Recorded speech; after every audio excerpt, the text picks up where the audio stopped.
Hey up, this is Humanish. Sort of. A strand of it called the Biscuit Reviews, where I get to talk about podcasts, books and TV shows that I really like, but instead of ranking them 1 to 10 or giving them 1 to 5 stars, I'm going to compare them to my favourite biscuits, because why not? If you want to know what the biscuit rankings are and how they work, they're on my website. Let's crack on, shall we? This is a spoiler-free review of Stephen King's Fairy Tale. Has he written a YA novel? I think I can make that connection via some other books and films, and maybe also suggest the ideal director for Stephen King's work. But first, that title. I do love a good Ron Seal title. So if you want your wood stain to dry quickly, use Ron Seal Quick Drying Wood Stain. It does exactly what it says on the tin. You would be forgiven if during the first part of this book you were mumbling bitterly, "Where's my fairy tale?" But don't fear. Like a lot of recent King stories, things take a significant turn. And I like this format. It's a bit like those songs that start with lovely acoustic guitar, and then in comes the drum beat and a chunky guitar riff. Lovely.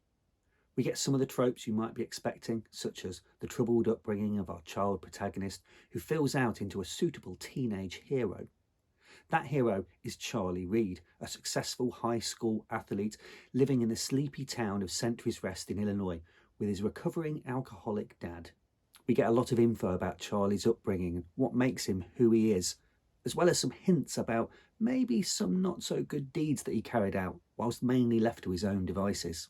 And then how a significant person helps push him on a more positive path through a love of stories and books. Even when we get to the haunted house bit of the narrative, King really takes his time to sketch out the background of the mysterious and possibly dangerous Mr. Bowditch and his rumoured Cujo-like dog. But, and I want to emphasise this, it is never a drag, it doesn't feel slow. King gives us all the relevant story and background information we need, whilst dropping enough golden nuggets to act as an enticing trail to follow. I really don't get how sometimes I see people dismissed as a storyteller, as if that means they can't also be a great writer, and how saying that someone has an economical style is seen as an insult rather than the compliment I think it is. It really is a talent to be able to craft a story that makes you want to keep turning pages and doesn't rely on literary flourishes. That's not to say that there isn't an abundance of skill here or craft. I've really enjoyed King's recent detective series, starting with Mr. Mercedes, and again here he shows his chops as a mystery writer, and you know what? It makes me think that maybe he'd be a dab hand at writing a whodunit series. We get a string of questions to ponder and draw us in and get us involved. Why is Mr. Bowditch's shed always locked? And what are those noises coming from it? How did he afford such a big house, and what did he do before? Will Charlie's past resurface? Who is that nosy neighbour? In satisfying fashion, the answers lead to more questions, and then the world is turned upside down through a quick sequence of events, from an accident to a mission to a fatal incident that leaves Charlie with a defining choice to make. I don't want to be a spoiler, so I'll just say that there is fantasy, mystery, and adventure, and a smidge or two of classic King horror. It also gets bonus points for the abundance of animals that play a leading role. Sure, I guess that having a dog in a book or a film isn't really anything new, and even perhaps the butterfly symbolism isn't that uncommon, but full marks for a leading role given to a cricket. He really does help Charlie become a real boy. In fact, the natural world plays a significant role in this most unnatural at times of stories. There is discussion and fear at humanity's encroachment on the environment, and the horrors caused by the greed for resources. There is even an affliction that decimates a population and leaves people largely separated and living at home on their own. It isn't hard to see where the inspiration came for a novel largely written during the height of the pandemic. So why do I think this might be a YA novel? Well, aside from the teenage main character, there is a coming-of-age quest, battles with authority figures, and also a wrestling with what is right.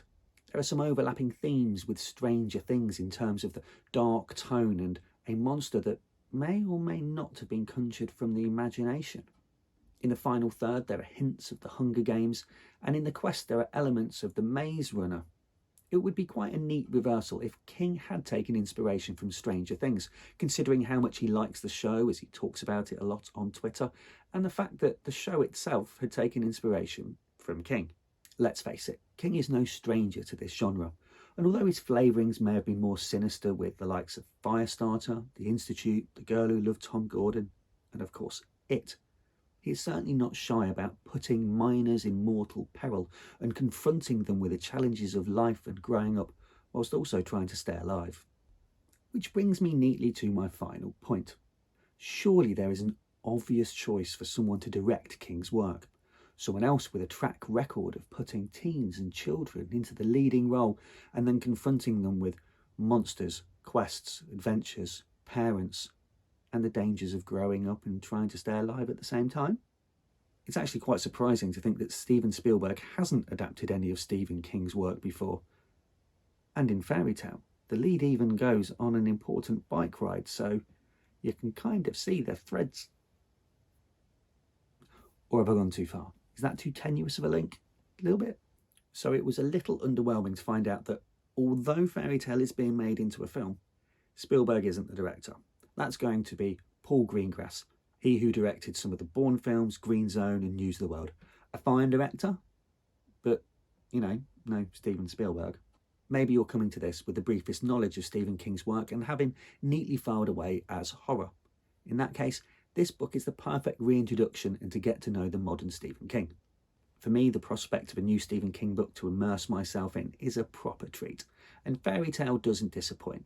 It is vivid, thrilling, surprising, and an enormously fun world to live in for a while. So what is my biscuit rating for Fairy Tale by Stephen King? It has to be the Border Classic selection.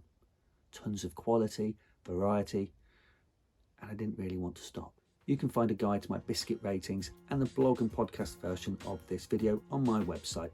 Links are here, but for now it's time to go and get a brew and maybe a bicky. Go Bills.